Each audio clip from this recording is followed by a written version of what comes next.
Before we start formally, I'd just like to address the elephant in the room, which is my Spider-Man t-shirt. It's not actually a What were you going to say then? There's some really drastic news to start off with. Now, what did you think I was going to say? I have no idea. I was slightly nervous, to be honest. She's just normally nervous, sat next to me with a camera on us. But it's not a Spider-Man t-shirt, it's a sticker.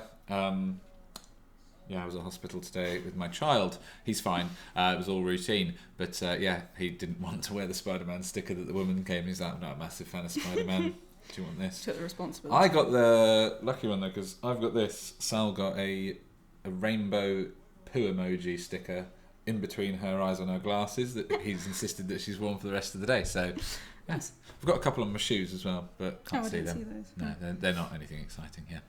Okay, so glad we've got that out of the way. I know it would have annoyed me if I was watching, like, what is that thing on his chest? Let's get started on some questions. It's January, isn't it? Silly season.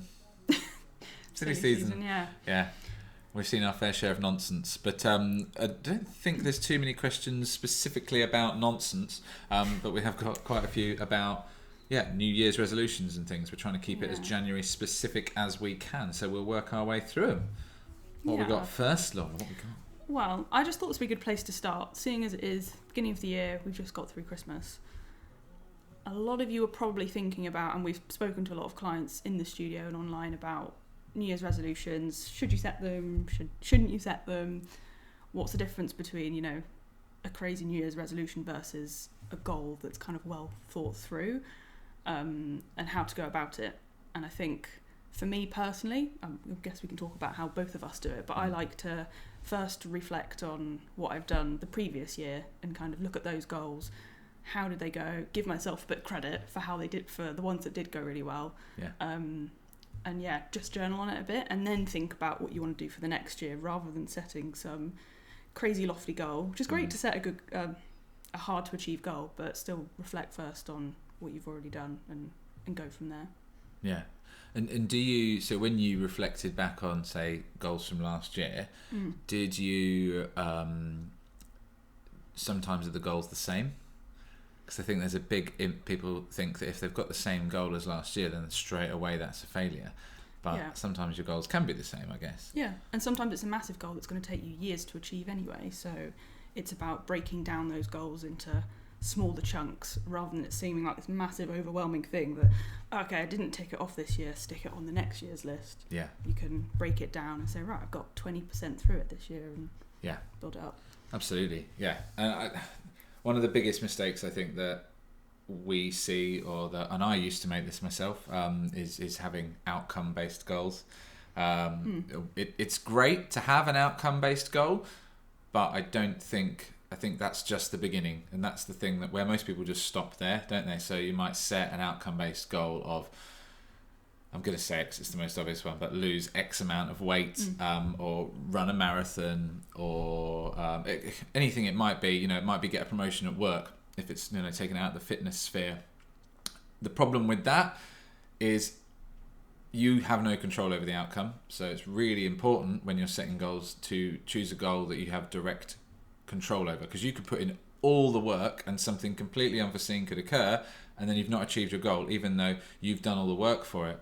But what tends to happen is we love telling people that we've got this big, exciting thing, this outcome-based goal of I'm going to run a marathon, of I'm going to lose 5 kilos, whatever it might be. We feel good when we say that out loud, and it seems really exciting to talk about it and to put it out there into the ether. But what we haven't done is actually created a plan to get you to that goal. So then behind those outcome-based goals, which are fine to have to start off with as a starting point, it's really important to build out or figure out what actions are going to get you there. It is like saying, I'm going to go to Bristol and just leaving the studio. Andy, I'm sure, has got thorough directions. One of our clients is running to Bristol from London this year for charity, as you do. I think we're joining him for sections of this run. I'm sure that Andy's going to go through that route and plan it out day by day. He'll know the amount of distance he has to cover every single day to get from London to Bristol. And he'll know which routes he's got to take. He'll know where he's going to sleep. He'll have planned his meals. And that's actually a really nice way of thinking about it.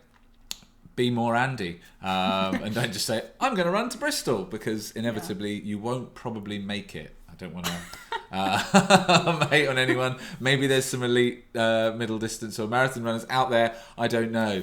But yeah, Forrest Gump, not too accurate, I wouldn't have thought. Go, Andy. You can do it. Yeah, you can, Andy. We'll be there with you, my man. Yeah, so I think that's really important. And just to remember that, yeah, our brains love to paint that picture. So it's a really good time of year to do that. And I think a lot of people hate on New Year's resolutions and having a goal in January.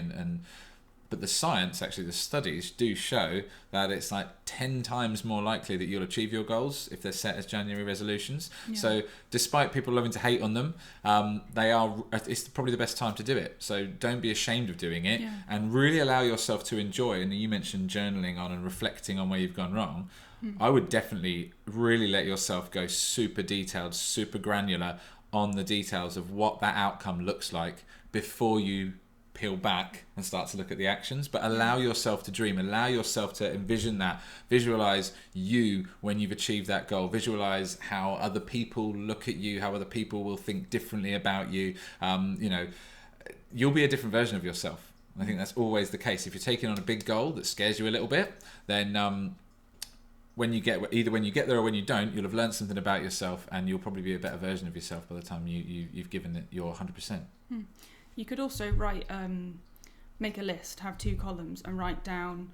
So, for example, if one of your goals is to lose weight this year, write down the things you feel you should be doing. And it's probably going to be quite a big list of, you feel like you should be exercising more, you feel like you should be eating more fruits and vegetables, eating in a calorie deficit.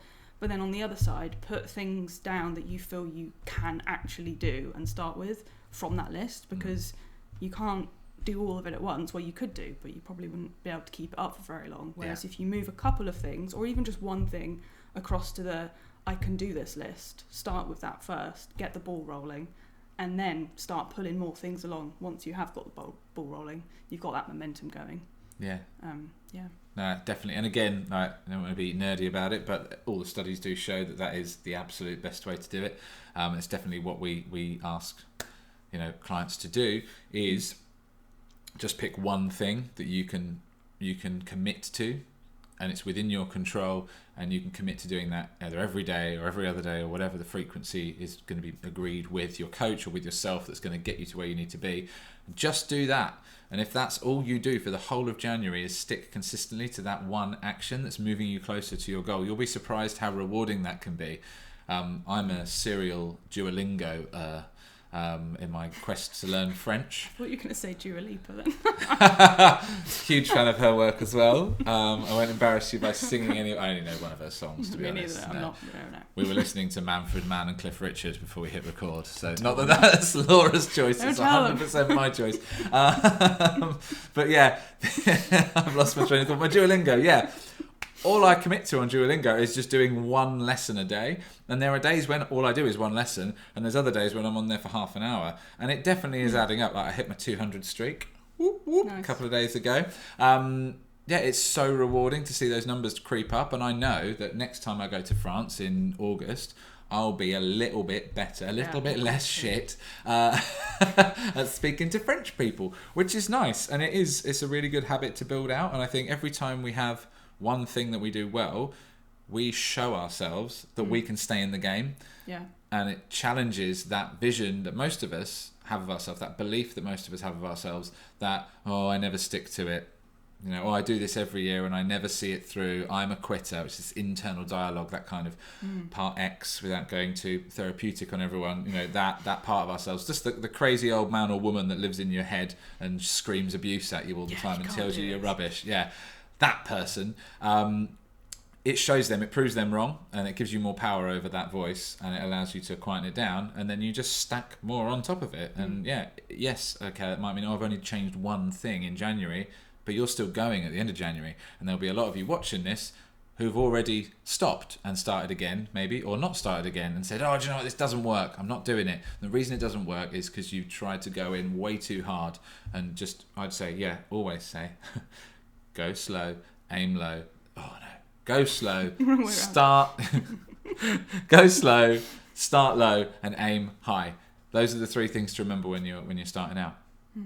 I think also as humans, we quite like to, well, I personally like to try and aim for like a 7-day streak or like a month streak. Yeah. So if you can find like an app or something that works for you, or even like we've done it before with the brick wall, haven't we, where you've coloured it in once you've completed something. Once you've got a few days going, you don't want to give up. So like, I'm gonna keep going. True. And it helps you just keep momentum going. Just do a little bit at a time, tick it off each day. Yeah. I think our brains are just wired to like that sort of thing, aren't yeah. they? So. That's one of the things where I think technology can help you. Obviously, there's a lot of issues around technology with focus, and we all know that, like doom scrolling or just sitting and losing hours of your life on Instagram and things. But that's an area where tech can actually really help you by hacking the dopamine receptors and stuff in our brains, and we love seeing that. Like you said, the brick wall thing we did was actually really effective, wasn't it? So we coloured in a brick for every day that you'd done, and people had a wall to complete by the end of the month. And you can see you're building something, you know. It is really nice. Yeah, definitely, I completely agree with that. I was just trying to think, there's I can't remember what it is now. There's something else that I do that definitely I'm really bad for. Oh, the MyZone, the MEPs on MyZone heart rate monitors that we all wear. Yeah, I mean, I would never at 10:30 at night when it's pissing down with rain, have gotten home from a night out and go to my wife, I'm going for a run because it's the 31st of the month and I need another 40 MEPs. Or she's getting me to do burpees in the lounge or something whenever you have a lax month because I don't want to lose my progress.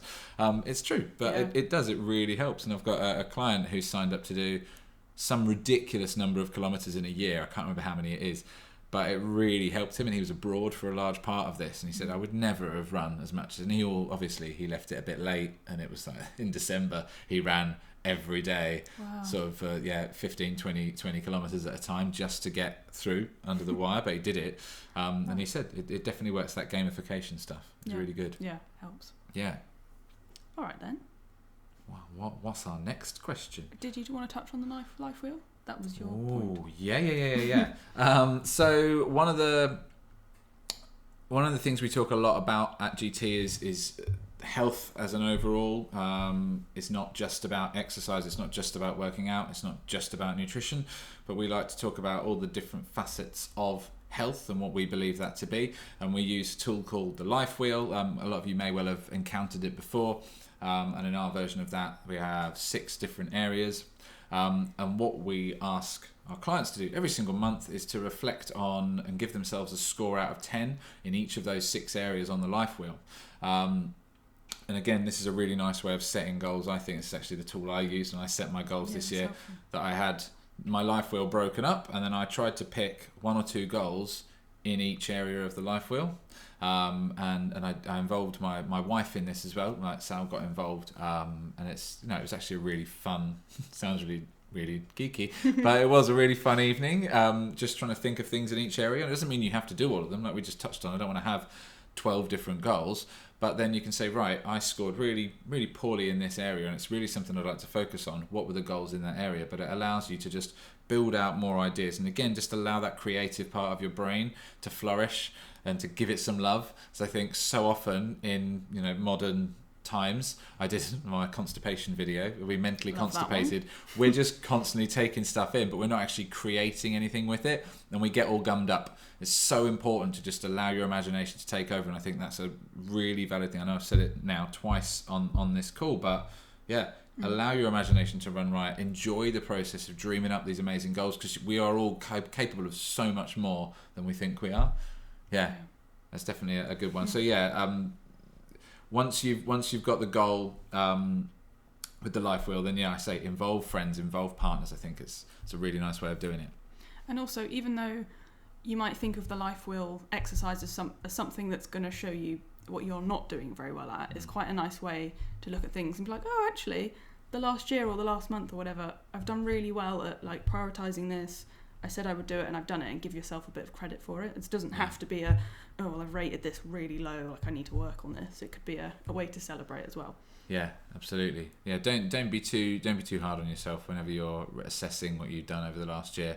I know that's something I constantly have to throw into Laura about, not being too hard on herself. But yeah, we have high expectations of ourselves, and that's fantastic, but you need to be compassionate. If your language is really negative around these conversations, then you're less likely to have them. and that, you don't need any more excuses not to do this, not to do the work. So don't be mean to yourself and tell the crazy old lady in your head to shut up. Yeah. To conclude. Yeah. Cool. All right then. Moving on from New Year's for now. Okay. This is quite a change in topic, all right? So just bear with us. We're going completely somewhere else now. Thought I'd chuck it in though. So when we have new clients come to us in the studio, we talk a little bit about footwear, because it's really important when you're training, you're wearing the right footwear, and also out of training as well. But for now, we'll focus on training. And yeah, a lot of new clients come to us who have done, running, other activities outside of training. So naturally, they'd come in and wear their running shoes, or something that's usually quite like spongy and padded and has, foam in the bottom. Usually looks great, but it's not always the best for training in. So ideally, you want to have something that's got as little like compression in it as possible. You want to be as close to the ground as you can be, and that's why a lot of us, like I know Ian trains barefoot, and I'll often wear like my Vivos, which have nothing in them. They're just pretty much your foot is flat on the floor. It allows you to really spread your feet out and grip down to the floor and feel the floor, which is going to make you feel so much more stable than if you're wearing, a spongy running shoe, which is great for that sort of thing potentially. But when you're training, you've got heavy weight on your back. Say you're going for a max squat or something like that, you want to feel really stable and strong, and everything's connected, right? So if your feet are wobbling around, your ankles aren't going to be stable. That's going to travel up your knees, your hips to your spine, and then you're not going to feel very safe. So if that's you and you're currently training in running shoes or something that's a little bit squishy, I would just take them off. I would train in barefoot first. It might feel a little bit weird and uncomfortable, but you'll probably feel a lot safer and you'll get used to it over time.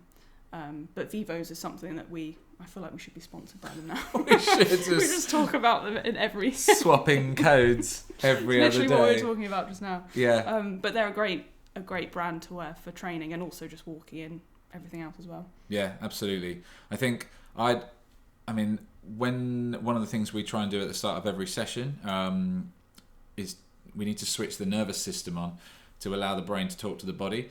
Quite often if people have been at work all day, or they've just gotten out of bed and come in for a training session, then their brains are not engaged, their muscles are not speaking to their brains. They've stumbled down the road from bed, or they've been sat at a desk using a completely different part of their brain. So in order to engage your body, one of the things we like to do is get down on the floor and put their hands on the floor, give the hands some feedback. There are hundreds of thousands of nerve endings in our hands. That feedback, input and information needs to take in data to send to our brains, and that the brain is pretty incredible. The body, obviously, the way it works is almost instantaneous. But when we place our hands on the floor, be it for a push-up, to crawl around, for a plank, whatever it is for, your brain will react to that and prepare the muscles and the joints, the tendons, the ligaments for the movement that's to come. It'll improve your balance, etc. And your feet are no different. So when you've got big, chunky, clumpy shoes on, they're not getting any feedback, and therefore quite a lot of time that is, and it's a combination of poor feedback or no feedback, and like Laura mentioned, destabilizing the ankle joint or the foot itself by having these wobbly soft soles that are an inch thick. They are all the rage now.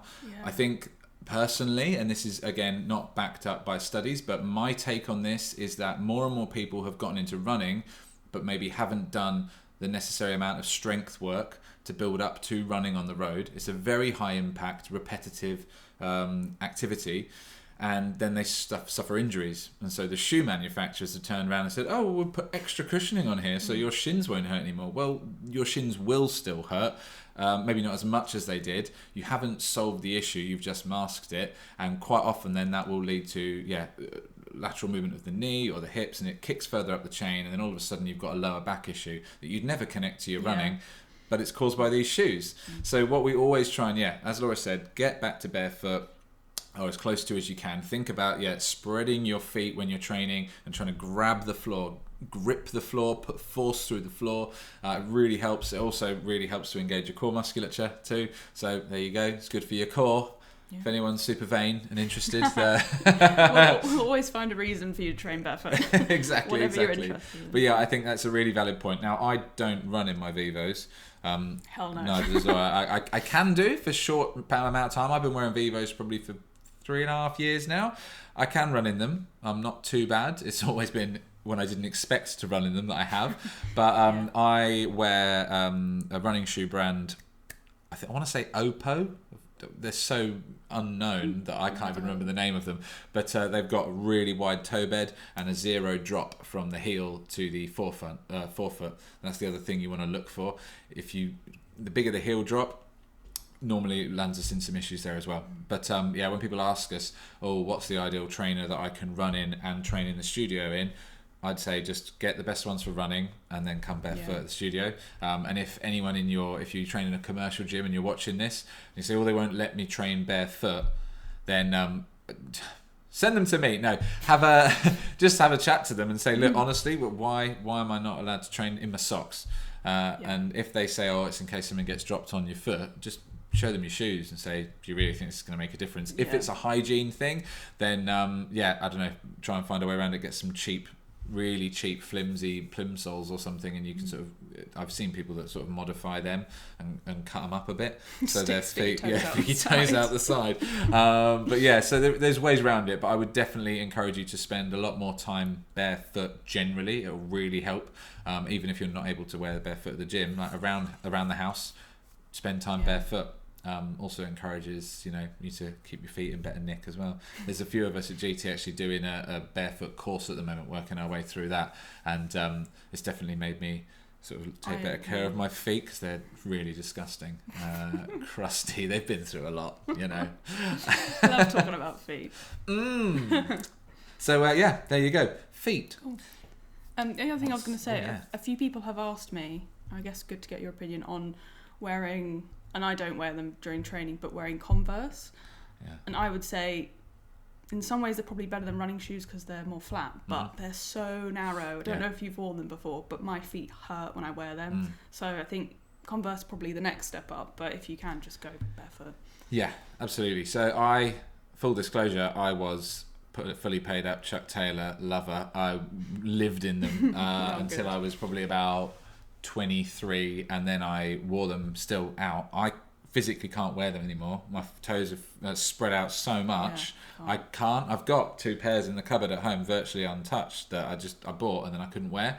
They're not great. I think if you're wondering whether your shoes are good or comparable to barefoot or the Vivos or any wide toe bed shoe, perfect thing to do is to turn them over and put your foot flat on the sole of the shoe, or take the insole out and stand on it and spread your toes out. If they are hanging out the sides, then your foot is not in a natural position when it's in the shoe. It's crammed in there, and that is for fashion, no other reason. And there are, unfortunately, the biggest brands tend to be the worst offenders for this. Converse are not brilliant. Like Laura said, they're great because they're flat with very little cushioning, but with regards to the foot position itself, they're pretty terrible. If you aren't up for making the compromise, because Vivos do look a little bit hooky, then you can go and look and try and shop for a shoe with a wider toe bed that isn't maybe quite so offensive to look at. I actually love them. Before Vivos were a thing, actually, I used to wear, I was such a stereotypical trainer. I had a pair of Vibrams, which were the 5-toe shoes. Like gloves, but for your feet. Like proper nerdy. Wow. You went there. Like tree hugging in the park and stuff. And then, I'm a personal trainer. That and my clipboard strutting around. Really embarrassing. Nice. I think I paired them with some really short shorts to show off my quads. Wow. Yeah. Nice. We all go through these phases. Better informed now, older and wiser. Cool. Should we move on? All right then. Anything else to say about feet? Got to get through this agenda. Yeah. Okay. Again, switching it up. We're moving to nutrition now. Love it. We're all over the place. We had someone ask about, and this is something that comes up quite a lot because I think we all go through this at some point. Emotional eating when you're feeling negative emotions, when you're stressed, when you're tired, something rubbish has happened that day, anything really. First thing that happens for a lot of people, I think, is you reach for either a drink or you reach for food.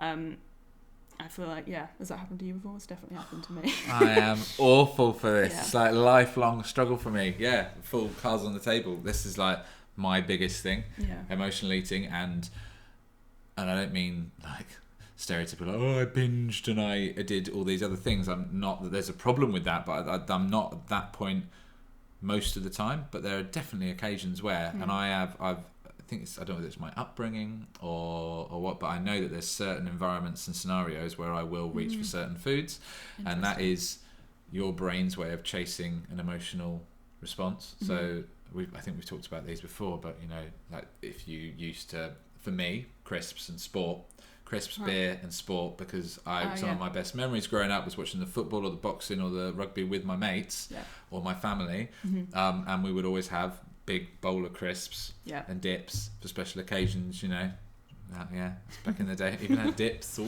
yeah, FA Cup final day. Yep, and alcohol when I was older as well. So that's something I really try and I still struggle with. Definitely. Yeah. Like I was saying to Archie, I don't know when you're watching this, but it's the Manchester derby on Saturday, Man United, Man City, and my son is mad for football at the moment. Don't get me wrong, I enjoy the football, but I'm more of a rugby fan these days, but I'll watch the football with him, and I am a Man United fan as well, for my sins. And he said, it's the Manchester derby on Saturday. And I was like, yeah, it is, mate. And I said, what time's the kick-off? I said, 12:30. He said, can we do some chicken wings? And I was like, yes! This is what I want to hear. Yeah, this is so good, because I don't know whether you remember, but like a year ago, my kids would say, we're going to have crisps when we watch the sport. I was like, oh no, I'm passing it on. Yeah. But yeah, so that's a real victory for me, and I have already got some in the freezer ready to go. Nice. So that's now our go-to thing. We have like loads of veg sticks, still a delicious dip, and then a massive like a kilo of chicken wings, which we'll work our way through while we watch the game. Not great for the soft furnishings in the house, but so much better. But 100% emotional eating is a nightmare, and I think I don't know anyone that doesn't struggle with it, actually. Thinking about it, that's why I thought it was worth talking about. And I get the same thing. I think when, like, if I'm working really late or something and I haven't, I think the main thing for me is lack of planning. If I haven't planned, I come home late from work or from something, and I'm not going to go to bed, so whether I'm watching TV or something like that, then it's when it starts to happen, and then you associate one thing, like watching TV, with grabbing some chocolate or something, and then next minute, it's all gone. And then, the habit just becomes ingrained. For me personally, I find that, like I said, planning helps the most. So if I know it's a certain time of the week or something like that, I'll plan ahead as much as I can, whether that's buying something else that's going to replace it, or not doing that thing that, like watching TV, that would encourage me to do it. I'll try and read a book or something like that, or even journal. Probably end up saying journaling quite a few times today. Journaling and trying to like separate, give yourself a bit of space between that like instant reaction of grabbing something. Try to just wait for like 5 minutes or something, and kind of sit with the emotions, whether you journal or not. Try and just sit with it and see whether it changes, basically. Yeah, no, I couldn't agree more. I think creating that space between the urge and the act is really important. And I, again, speaking myself from experience, there's times where I did it over Christmas, where I just find myself, I'll pause whatever I'm watching, and Sal and I are bad for this in the evenings as well. And I go through to the kitchen, and I realise I don't even know what I'm looking for. And I'm looking at all these things going, I don't even want that. But I'm going to get something because I'm here now. And if you actually strip that back and think of your behaviours and assess what you're doing, then it can be quite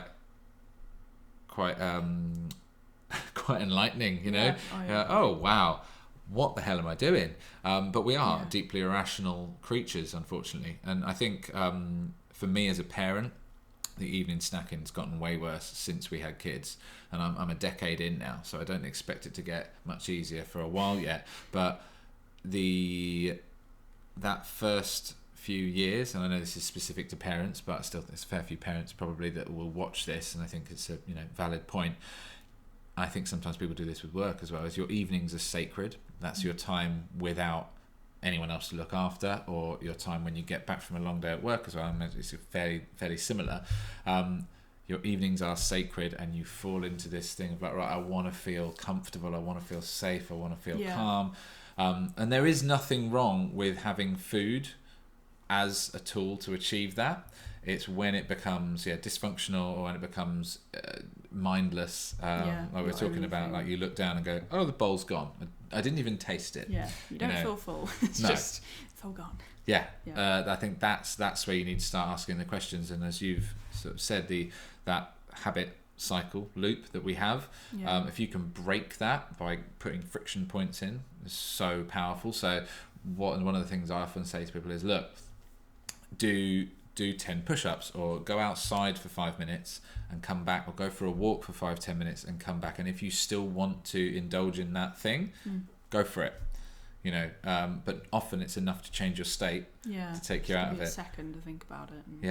And another piece of advice I was given by a coach was to imagine those urges like waves. I've heard that. And I think being able to visualize them that way, saying, all right, look, in a minute this is going to pass, and I know it will. Because this is the thing, as much as we can dress it up and try and minimize friction and make this as easy as possible, if you are trying to lose weight or cut down on binge eating, if you're in a calorie deficit, you are at points going to be hungry, and it is going to be a shift, and it is going to be difficult. So you need to prepare yourself for that. Something I wrote about recently. It's like, it's not in your best interest for us to sit here and tell you, like, we're going to make everything really easy. Just follow these simple steps and then you'll breeze through it. There's going to be difficult moments. Change is tough. Our bodies don't like to change. And unfortunately, the way we're wired, it's harder to lose weight than it is to gain weight. Our thermostat sets internally very quickly when we gain weight. If we lose weight, it's still trying to drag us back up to that same spot that we had before. So it's just really something important to bear in mind, is that there are points at which you're going to feel hungry, but understand that's part of the process. I'm not saying you should be starving yourself. Obviously, make sure you're eating enough calories. Don't go mental. But there are tools that you can use to lessen how tough it is, and to make it slightly easier for you, at least. Yeah, definitely. Yeah. I don't know if you can hear Buddy on the floor licking away. Is that... A little background song for you. You're a good boy, aren't you? Yeah. It's like, what the hell are they doing? No. We've finally lost it, buds. Cool. Right. Next one. Moving on. Yeah. All right then. So the next thing, again, another really big thing that I think a lot of people struggle with, and I think we definitely have before as well, is you know what the right thing to do is to achieve your goal, but you're struggling to actually make it happen and to do that thing. You know what you need to be doing or not doing, but it's just actually putting it in practice. And I tend to find the sort of people that struggle with this, it's usually the people that try to take on too many things at once, because they do know how it all works. Like, they know what they need to do to lose weight or to gain muscle or to achieve a certain goal. So they do try to do it all at once, and then, it's like we were saying before, it just doesn't happen. So I think break it down. Even if you do know all these things you need to do, start with the first thing that you know is going to get you the most results first, and then build on it later. Yeah, absolutely. And I think I was at the hairdresser's today. Thanks for noticing, Laura. I did say earlier. You did. I'm a bit upset about the gel, but never mind. I'll let him not do that again. But it was a guy that hadn't done my hair before, and he was asking me, the classic thing of, what do you do? Like, here we go, it's January. I'm a PT and got a gym down the road. Oh really? And then sort of quizzing you for top tips and things, but then saying, I tried to do it, but I couldn't. And he was being so hard on himself for not having done it. And I just sort of said to him, well, look, why do you think I have a job? Why do you think I'm able to pay you 30 quid to cut my hair? It's because you're not alone, and it's tough. But yeah, you're absolutely right. Like, that behavior change is the hardest part. It's not knowing what to do, because I think we all know at this stage, like, we've been drummed into us. I mean, there are certain things that are still a bit misleading, but we all know that donuts generally not great, nutritionally dense, and vegetables good. We all know moving good, sitting on the sofa not moving pretty bad in the long run for our health. So even that's controversial these days, isn't it? You shouldn't be shaming people, Ian. Well, get over it. I'm only trying to help them. Forms the story. It's part Yeah. So yeah, just knowing what to do is not enough, and absolutely you're right. That's where coaches come in. That's where having someone to talk to about this comes in, and that doesn't need to be us at Greenwich Training or a personal trainer even. It can just having accountability with a friend, with a family member, anything like that can be really helpful. But having someone to sound off and to make these commitments to is really helpful. And visualization as well. Like we say, have visual cues around the house. Now I remember my mum, this is deeply dysfunctional, had a cow that went inside the fridge, and if you open the fridge it went yeah, like that is whoa, we're creating some eating disorders here. Sorry mum if you're watching, but she acknowledges now that was fairly unhealthy, but I'm not suggesting that. I'm suggesting having things like post-it notes around habits that you want to encourage. So we talk a lot about trying to up water intake. Hacking other existing habits is a great way to do it. So we talk like put a glass of water or a glass by your toothbrush, because you brush your teeth every morning if you're not a savage, and a post-it note there saying drink glass of water. You've just upped your water intake. Sprinkle a little bit of Himalayan sea salt in there, salt-based style. You don't have to do that, it makes a right mess actually. And then you've also upped your salt intake. Happy days, double win. Little love note for your thyroid. So that's some habit hacking for you, but there's loads of different ways you can do it. So if there's things you do every day, think, how can I tack a healthy habit onto this? Great way of doing it, but it is all about identifying those big levers. What's the biggest lever I can pull to create the biggest change through the smallest change to me? Yeah, and also I think it's quite easy to take, although it's good to take responsibility for your goals and what you're struggling with. Sometimes just relying on pure willpower to do the things you want to do is really hard, and actually looking at what's in your environment as well can be a huge part of setting yourself up for success. So looking at what's around you at home, is there stuff that is just really not helping you with your goals, and stuff at work in the office a little bit trickier sometimes, but I'm like, there's just loads of alcohol just out of shot up on the top shelf. There's loads of gin and whiskey, but that's fine.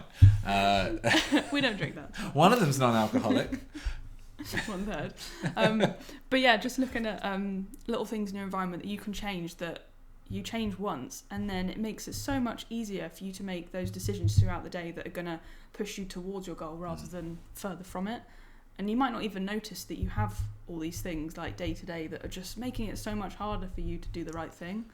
I can't think of any examples at the moment, but just having like certain, I guess, whether you've like, if you've got a fruit bowl on your kitchen table versus a load of crisps, if crisps is something that is like a trigger for you and you're going to reach for as soon as you see it, don't put the crisps there, put them far away.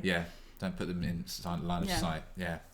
I think I used to tell clients just not to have that food in the house and go and throw it all out and do a bit of a cupboard cleanse, and I don't recommend that anymore. I think that can, it glamorizes it almost. You're completely taking it away from yourself, and there's no need for that, because there are no foods that you should completely omit from your diet. I think the best thing to do is to learn moderation. I think one of the other cool things you can use is pre-portioning. That's really helpful. I know that some of the supermarkets now, they do dark chocolate, but they do them in little sort of 2 square portions. It's probably really bad for the environment, because packaging. That's the only thing, isn't it? Yeah, that upsets me. But I mean, if you buy a bar of chocolate, there's nothing wrong with cutting it up before you then put it in a little Tupperware, and then I'm going to go and get 4 squares, 6 squares, whatever it is, and you're just improving your chances. And it may well be that sometimes you fail, you go back, and you have the whole thing. It's not a problem. All you've done is learnt, oh, right, that's not working very well for them. What happened before that? What was the stimulus that created that action? And always try and learn from it, because we have to remember that every single thing that happens to us, whether it's good or whether it's bad, we can learn from it. So always treat it as an opportunity to learn and understand yourself and your behaviours better, because awareness is the biggest thing you can bring to any behaviour change. Definitely self-awareness is massive. That's so true. I would probably have said the same thing before about, just don't buy that stuff in the first place, which I think it's fine to some extent with some things, but like you said, you don't then learn to behave in a certain way with it. And say, for example, you do get rid of something for ages and then suddenly it's plonked in front of you. You then don't really know how to deal with it because you've just like pretended it's not there. So it is good way of doing and this is one of the issues with dry January, all of these things we see this month. Unfortunately, if you completely restrict yourself away from that thing, and I think you're doing it at a time where it's socially acceptable to not be drinking as well, so it's much easier to give up alcohol in January. But what we tend to see then is a pushback, and people then overconsume alcohol in February. And I'm sure most of you watching will have experienced this. I know I've done it myself too. So I'm not saying I'm like in the trenches with you on this, but I will never do dry January again. I never try and restrict and take something out completely. I would rather have a healthy relationship with it and work my way through that. I'll be further along the path the way I see it than if I just completely take it away and then bring it back in again. Like for me, learning that cutoff is massive. And actually over Christmas I was including the GT party actually, where I had 4 nights out in a row over Christmas, and I remember looking at my diary and going, oh my God. But I promised myself that I wasn't going to overdo it on any of those evenings, and I was really happy to say I didn't have a hangover at all across that whole time. And for me, that was a really big deal, and I felt really happy with myself.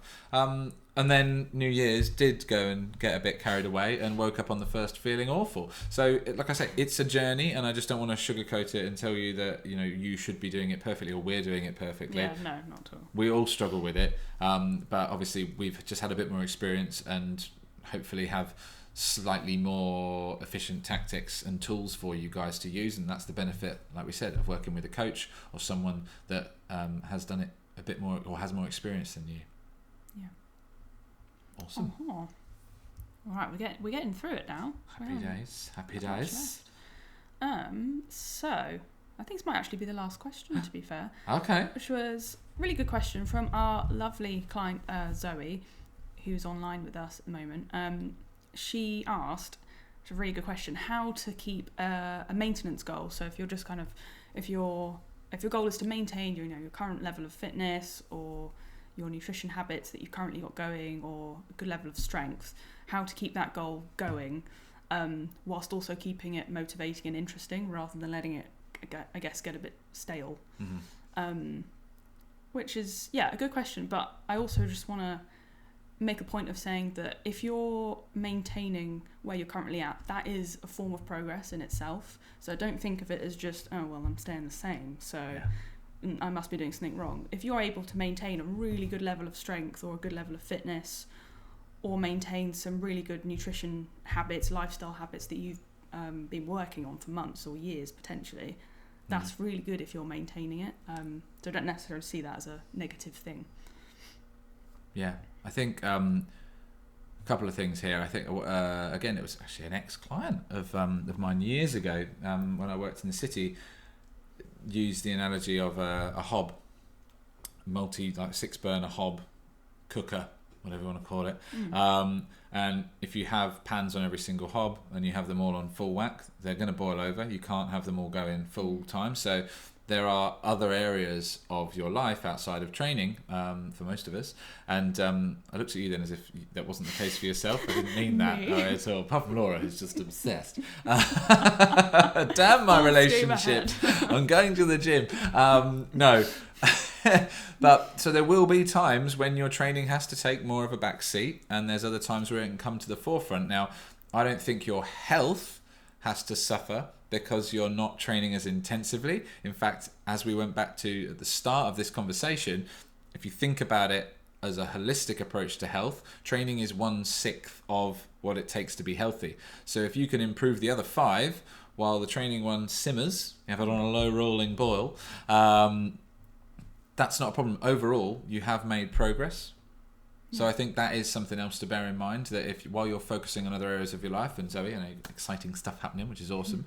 Don't be too hard on yourself. And if you keep showing up, it's very hard actually. If you train consistently, it's very hard not to make progress. Honestly. So you might not feel like it's as drastic a progress as you'd like or as you've seen in the past, But you will get stronger, you will get fitter, you will get more resilient. The body does adapt if you give it that stimulus repeatedly. So even though you might not notice it right now, you probably still are progressing as well. Yeah. And I was also chatting to Zoe this morning saying how just focusing, even if your goal is, maintenance, focusing on consistency is a massive thing in itself. Yeah. So it could be that, you want to maintain your level of strength, but you could focus on being a little bit, just 10% more consistent with your sessions, or I don't know, just it doesn't necessarily have to be adding something in. It could be maintaining, but looking at what you're already doing and trying to get it just 1% better. Yeah. And I think one other thing I'm gonna just challenge you on slightly here, Zoe, is and I've got one of my coaches in my head now, would argue that we as humans are inherently driven to progress no matter what. So you're kidding yourself a little bit by saying, I've got a maintenance goal.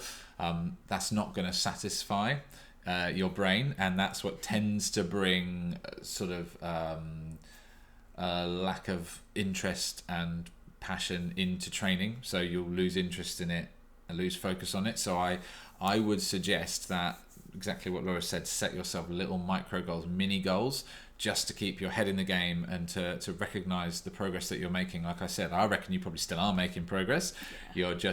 You haven't got this massive outcome goal that you've had in the past, and that maybe feels like a bit of a void right now. So I would still set some goals. I would still challenge yourself, because I think you'll respond better to it. Your body will respond better to it. If you're spending the time exercising still, why not put in that extra 2-3% that's going to nudge the needle?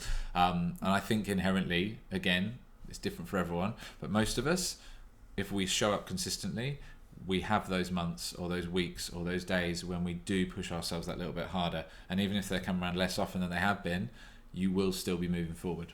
So I think it's a bit of a fallacy to say, I'm going to keep showing up, but I'm not going to make progress. It's almost impossible.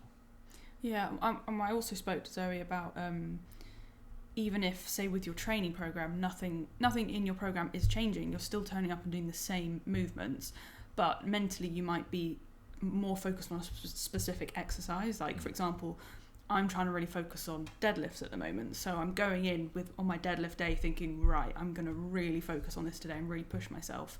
Whereas before I might not have been thinking that. I might have just been like, just get the session done. So you can still make progress within what you're already doing. Yeah. But it's just a mental shift, I guess. Absolutely. Yeah. I think, I guess we are, as humans, we are, by design, we all crave mastery of skills. That's what we, and that's, again, a hereditary thing that's passed down generationally. It's kept us alive. We're here because our ancestors were better than other people of their time at performing certain skills that meant they stayed top of the food chain, or an important part of the community that they were involved in, an indispensable part. So bear that in mind as well, because there is a part of your brain that's going to chase progress all the time. So don't dismiss it, but also, like I said, on what we've kind of hopefully summarised nicely for you in a roundabout way. We love a ramble. I'm actually going rambling on Tuesday. Rambling? Yeah, supposed to go for a walk.